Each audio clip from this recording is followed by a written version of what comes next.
Welcome to Albion TV presents the AO Daily Show, your source of real news in an unreal world, keeping you up to date on the latest news, events, and the great community of Albion Online. Today is Friday, the 6th of September, and I'm your host, Shozen, and with me today is my co-host, Bogul. How you doing today, Bogul? Good morning, sir. How are you? I'm doing well. I'm about to pull myself a early bird raffle, which is the first thing I like to do as soon as we start these shows, because it's fun, and it rewards... You know it's me. You won the raffle. Congratulations. But Bogle, other than raffles and early bird specials, what do we have going on for people today? Because I believe we've got quite a bit of news in the form of PSAs, updates, and, you know, the thing we do every Friday. What do we do every Friday, Bogle?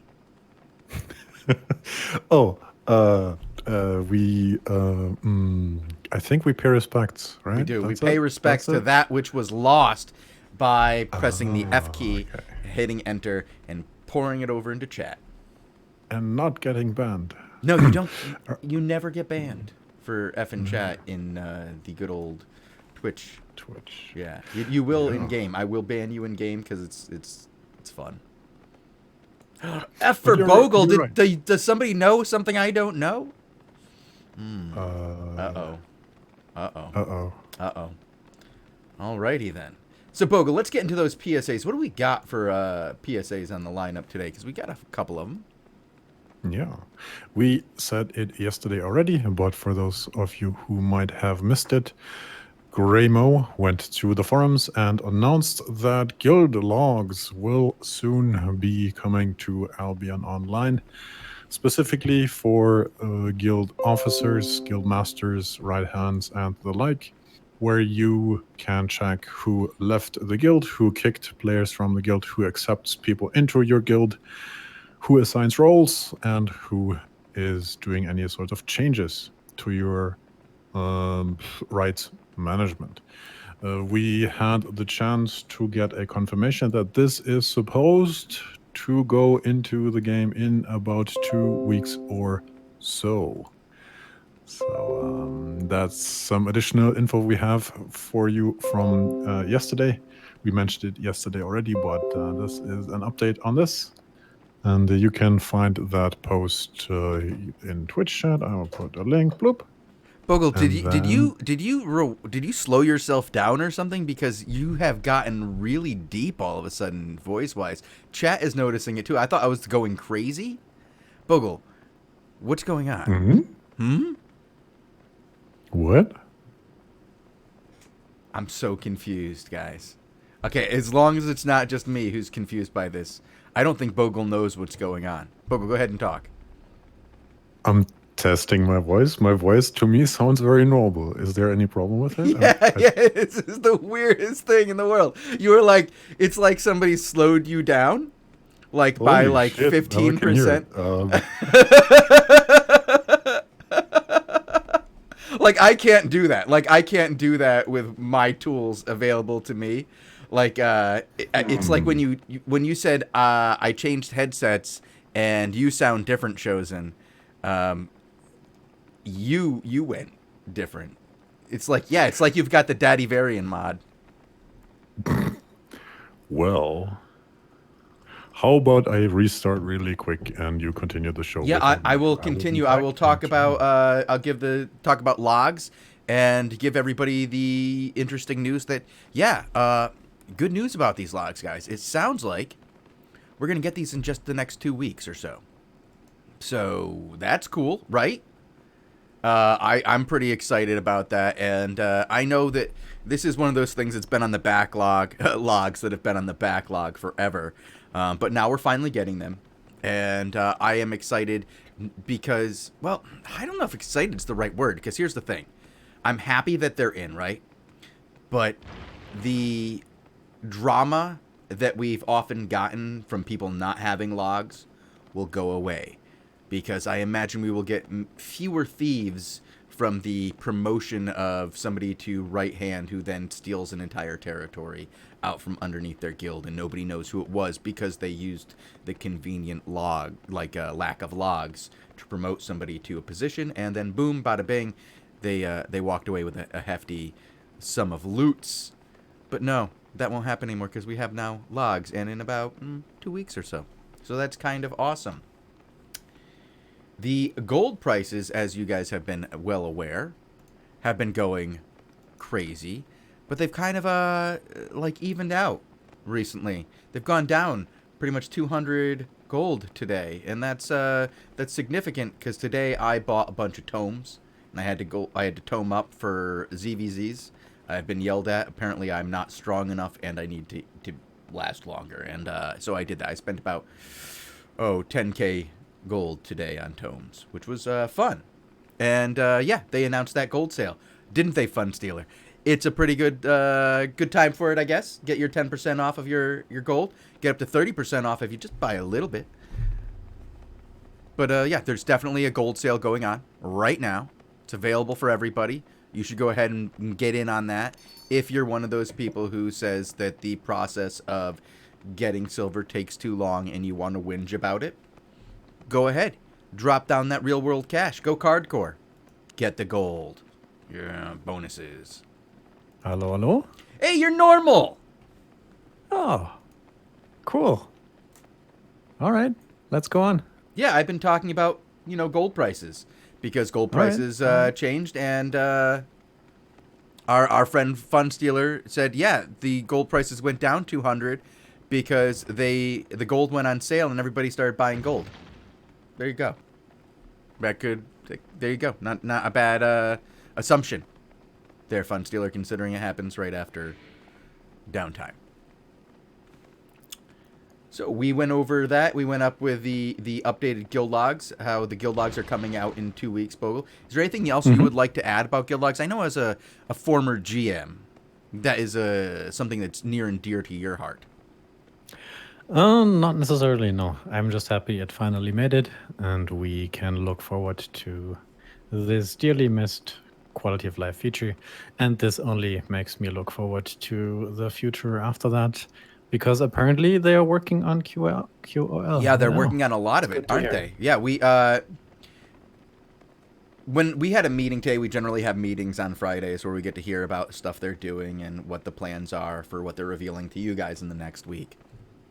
And today, when Elsa was talking to me, I mentioned that I was happy that I was sitting down because I might have fallen down had I not been already sitting, Bogul, when they told me what was coming up soon. And I'm looking forward to being able to communicate that to everyone because it's one of my biggest pet peeves, if you know what I mean. Talking? Oh, no, what's the changes we talked about. Oh, okay. All right. And I don't know if I can, tell people what the changes are. I mean, it's nothing super secret. It's not? just the stuff. I think that's that we've talked about in the past already. That was leaked on the roundtable, and they're working on getting that out. No, you're talking about we're talking about two different things here, Bogul. You're talking about the okay. dev talk that we didn't say was going to happen, but now you've kind of revealed because you started talking about it. Yes, they're working on a dev talk about the stuff that was on the roundtable that was already, that we already talked about here, but they're going to be getting that out to the greater community by having a dev talk. I hear that we have some actions in Torrid. Let me go over there and just hang out there in case there is some. There is always a lot of action in Torrid. We've been seeing quite a bit of it recently. I'm a big fan. Okay. Yeah, but I think that's it for official news. It's been a little bit quiet this week. Some of the discussion has mostly revolved around the gold. I think that was the big thing this week. Other than that, yeah, as I said, we can look forward to some interesting things coming up in the next 2 weeks or so. And but until then, I think we need to be looking at what's happening currently. And one thing that's happened today, if we move over to the community news section of this show, is that a certain someone made the crystal ranks today. Yeah, Money Guild definitely made crystal ranks, and they've been getting further and further ahead away from June. They made quite a big push yesterday. I don't know how they got that many points yesterday, but that was an impressive jump. And what we've been seeing from them, and as I'm looking at it right now, because I'm watching Oops right now over in Torrid, getting pushed out of Torrid by Old Boy and Arch. So, yeah, we've been seeing a lot of these, and we're going to be talking a bit more about this particular fight, or this particular zone, later today as we press F in chat. I wanted to bring up yesterday's discussion with Lupak. We had this little talk during the live section of the longer part that we do Wednesdays and Thursdays, and Lupak brought up that not everybody knows that you can invite others for your crystals.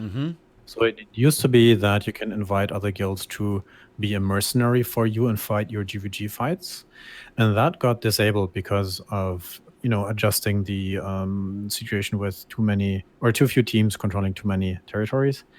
But that did not get removed from the crystal realm. So apparently, I thought that June figured that out just a few days ago, and that would mean, in theory, that June would be able to catch up if others would be wanting to do crystals for them. So honestly, I was expecting the opposite, that June would be catching up, not.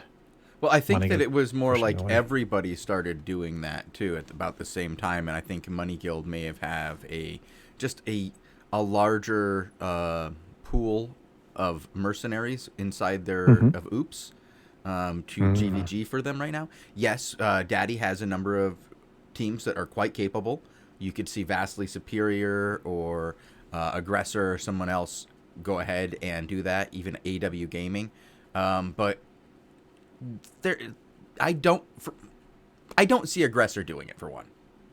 Aggressor's going for their own spot. They don't care about giving points over to June. Yeah, I mean, that was the trade-off in this situation, right? So if you do crystals for a different guild, then that guild will receive the season points from winning that crystal. So that's why we also had the discussion that not many people might want to do this, and that it would be a diplomatic arrangement whether or not you do it. Yeah, well, I imagine for guilds that do not have the resources needed, the towers needed to do it, that it could be easier to have that kind of discussion, make it more likely that you would want to see somebody going out there and doing it for you. Because, yeah, there's people out there who just want to get the action, who want to go out there and bang and have some GVG action and get more into... That was the weirdest thing to see in the background. It's very distracting. Sorry. I don't even know where I was. That's how somebody just sent me something. It really distracted the crap out of me. I am sorry. Okay. Bogul, can you take over for a second while I reestablish myself?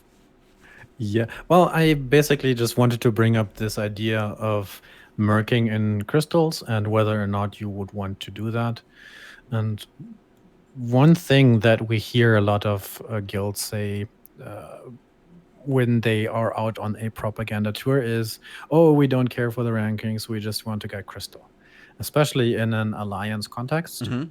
And I was wondering, you could theoretically put all the people from one alliance through the various guilds and help everybody get crystal if you, quote unquote, don't care for the rank. The ranking itself. Yeah, you could definitely get more rewards that way.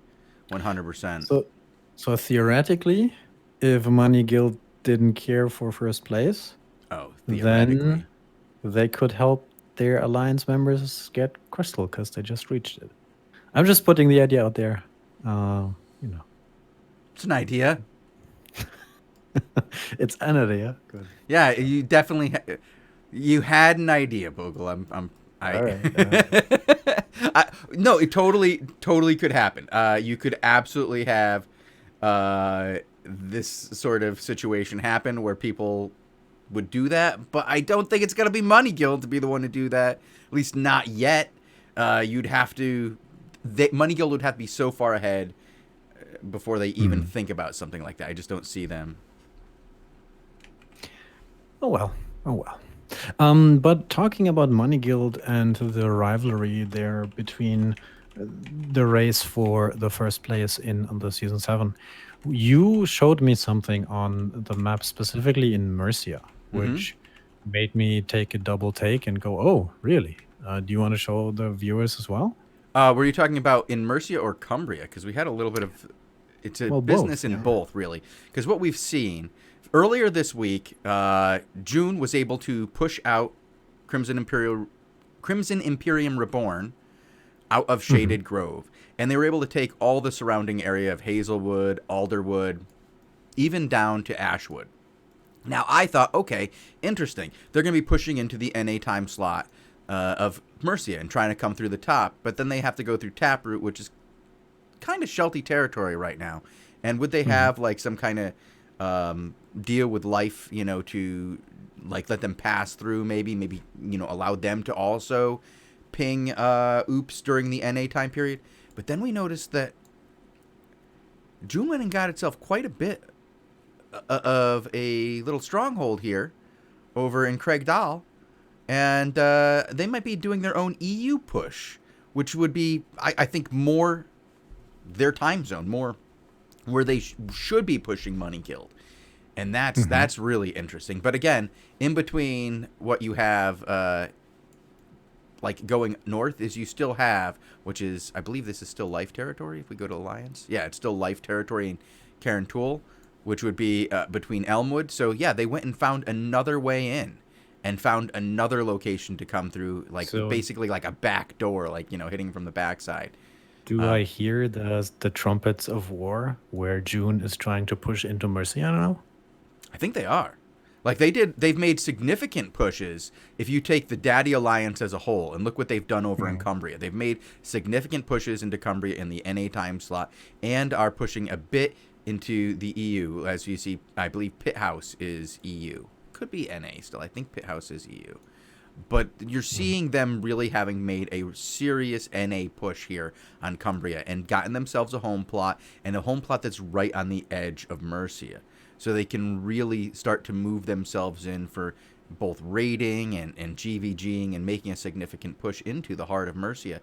And as long as they can keep it close until that double points hits in 2 weeks.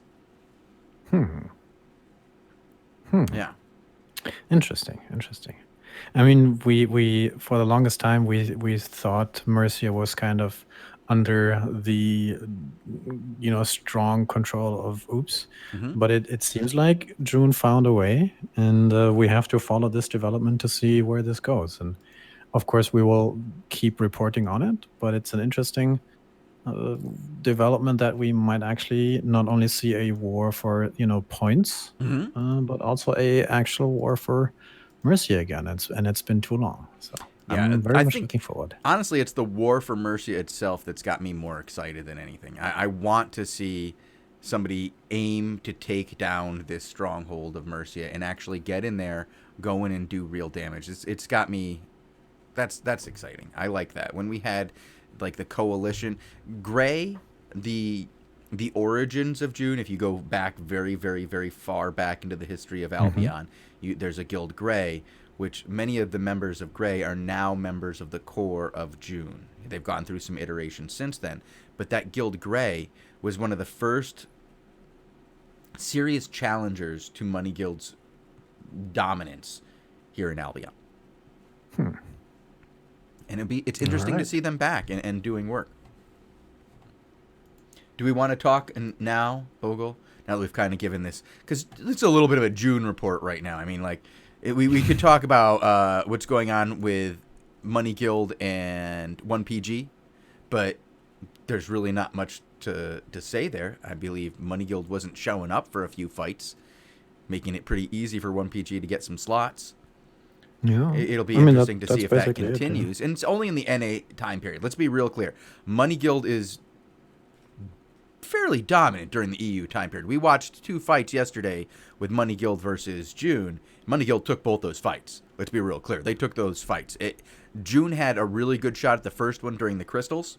It looked like June was going to pull away and win it. Money Guild turned it around, pulled out a come-from-behind victory, and then just dominated on the map when they had a fight at 20 UTC. I wanted to bring up one other topic that we sort of mentioned in passing before we go into the F in Chat Friday, where we commemorate and pay respects to a few things that were lost this week.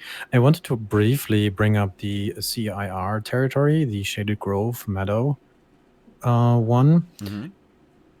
I am under the impression that this was held by CIR for a very long time, and now it's the first time in a long time that CIR, after they've been very dominant in the past, have no more territory. Well, they have no more. Okay, well, I don't think that thing? slot in particular, because if you're talking about Shaded Grove, okay, in particular, Shaded Grove has changed hands. Okay, then I'm mixing things up. Yeah, Okay. it's if you go to let me pull over. I'm looking at the wrong one. This corner has changed hands a lot. It has gone through many, many, many different owners. But I'm going to go with does on this one right now. CIR is dead.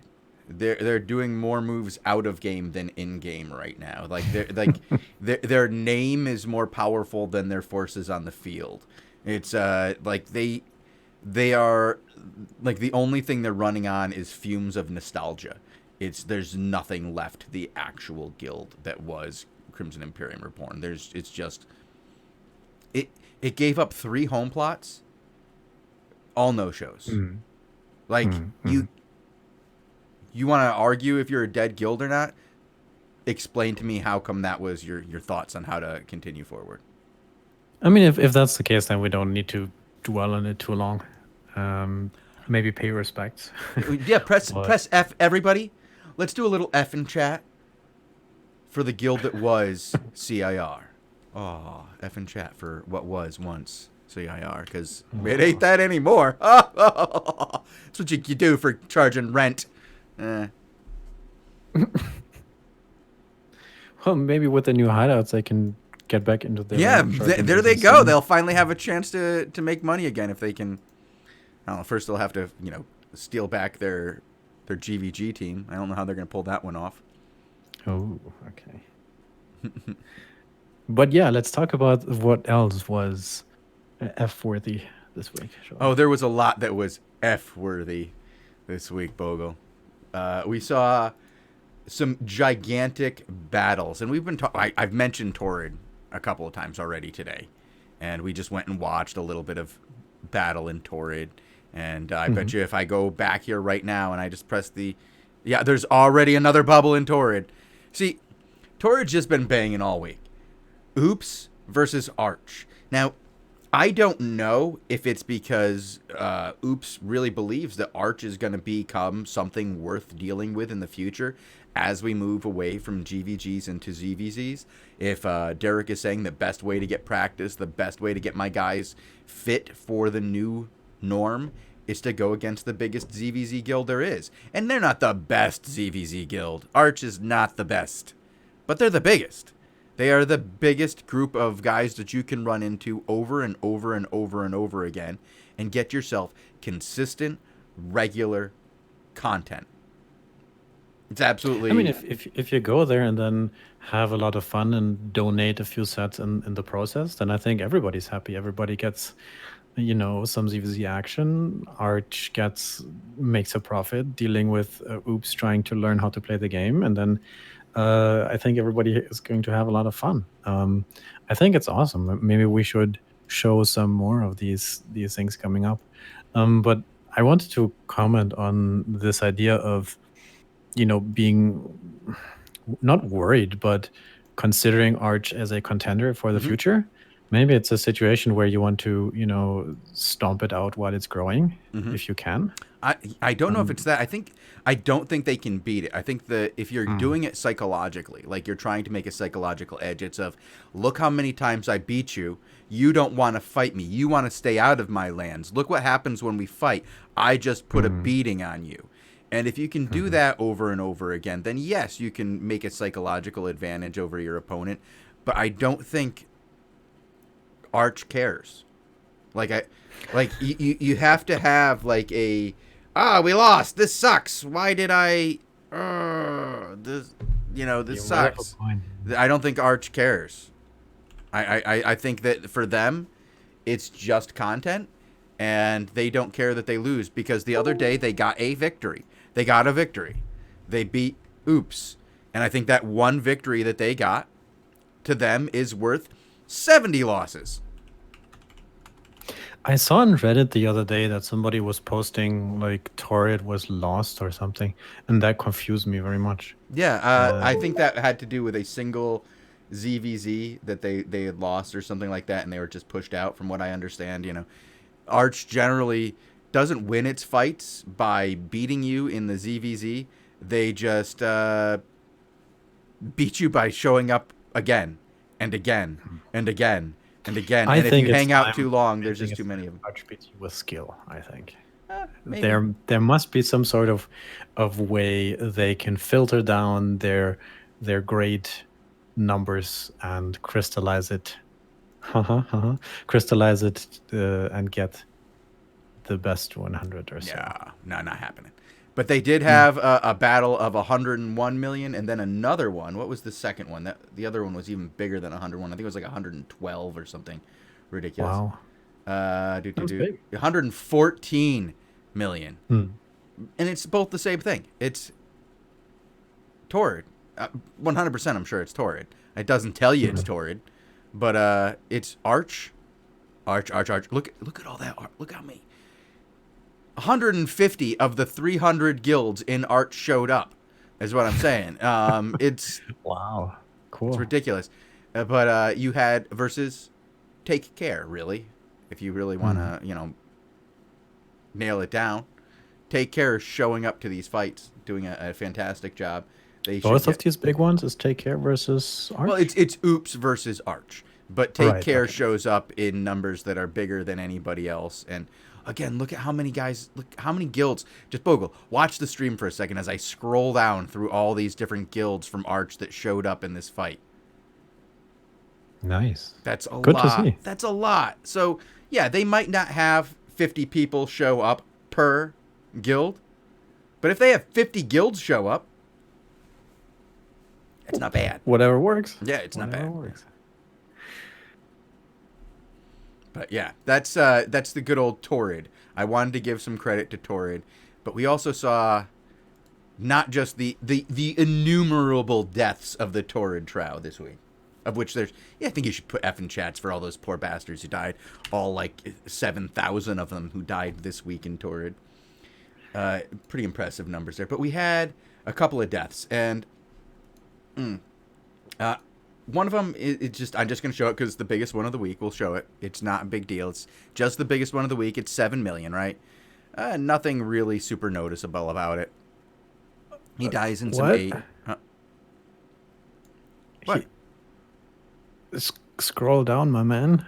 Did he lose something? What are you hiding? He just loses a bunch of gear. He just loses all of his gear. Like, he just has a lot of gear. Nothing special, really. Just a lot of gear. Embarrassing, right? But you know what's more embarrassing? No, it's a little embarrassing. He had 18 soldiers' armors. I mean, transporters. More embarrassing than showing up while transporting gear, Bogul, is if, say your name is Monster Bro. Like, that's embarrassing in of itself, right? But say you lose like a 1v1 to Arch. That's embarrassing in your 8.3 masterpiece set. Ooh, that's 6.7 million fame, 1v1 v Arch. Your energy isn't used, your food is in your bag, and you forgot to pop it. Maybe, I don't know how you could possibly lose this one. It's not a good sign. The only thing that would be worse, Bogul, than losing to Arch like that would be like, say you did it again, and say you were there again for 6 million, but this time to AW Gaming, and not Masterpiece this time. I mean, it's clear he learned a little bit of a lesson pulling out the Masterpiece bow, Monster Bro with his Masterpiece bow. We're gonna give some F in chat for this poor dude, because what? I think we have to give a shout out to the guys as well. It's not just Arch, but it's Mosef and the other guy. Well, the AW Gaming one isn't solo. It's a bunch of guys. You got Bix, Abby Rain, Awan, Maya, Thanos. Everybody knows Thanos. Remember what he did? I don't know if we should give him any credit for that. Picacopoulos. I don't know him. Mosef. He had the solo kill. Okay. You died the big solo. shout out goes to Monster Bro for taking out the big boy gear. And then you know. I hope that was in Tord. Like, I hope he was like, being. Jeez. Maybe he was trying to record some of these 1v30 videos where he just one-shots everybody, and it didn't quite work out. And then he just like, well, let's try a better set, and then try again. That's a good set. It's a good set right there. Somebody should. Yeah, it happens. It happens. And we're not trying. Okay, I was lying. I was going to say we're not trying to pick on you for this. We're 100% picking on you for this. But it's in good fun. It's in. I'm sure you had a blast. I know that Mosef did. All right, and that's our F in Chat Friday show. It is now 18:30.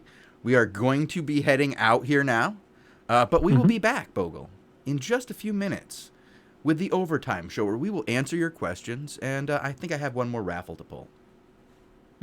Okay. Yeah. And so until then, you guys can check us out next time, whenever that next time is, right here at twitch.tv/Albion Online at 18 UTC, Monday through Friday. And on Tuesday through Thursday, we stick around not just through the overtime for another 15 to 20 minutes. We stick around for another 2 hours as we hang out for the 19 and 20 UTC GVGs. So yeah, tune in for that. And we give a lot more gold out on those days too. It's pretty fun. So if you're not going to stick around and not going to watch us in the next 2 minutes, stay classy, Albion. Peace.